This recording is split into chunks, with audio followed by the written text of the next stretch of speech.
SDG 13, and that's climate action, adaptation, and mitigation.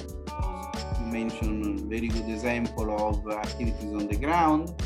We know there is this pledge in the Paris Agreement by developing nations to mobilize $100 billion annually by 2020, but we are not even close to that.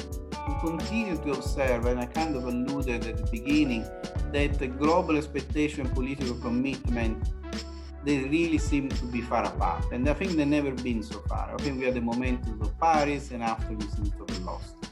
We need to close that gap.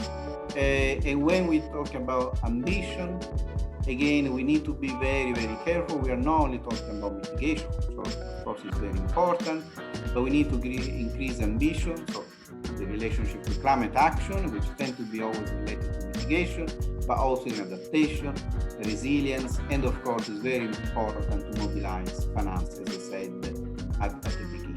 I think that the Article 6 negotiations, it's something that we in the carbon world are very much anxious about, because it's setting the trends not only for the compliance markets in the carbon world, but also for the voluntary carbon markets.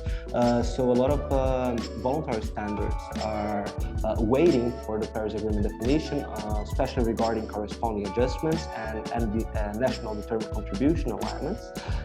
That only Annex 1 countries would have the obligation to reduce its emissions, and the non-Annex 1 countries, they wouldn't have obligations to reduce its emissions, but they would be able to receive projects, the CDM projects. While at the Paris Agreement, this distinction was not consecrated. So all the countries, they don't have. I mean, Luca might be better equipped to speak about the Paris Agreement here, but the parties are not obligated to reduce its emissions, but they are obligated to submit a contribution. And at the point that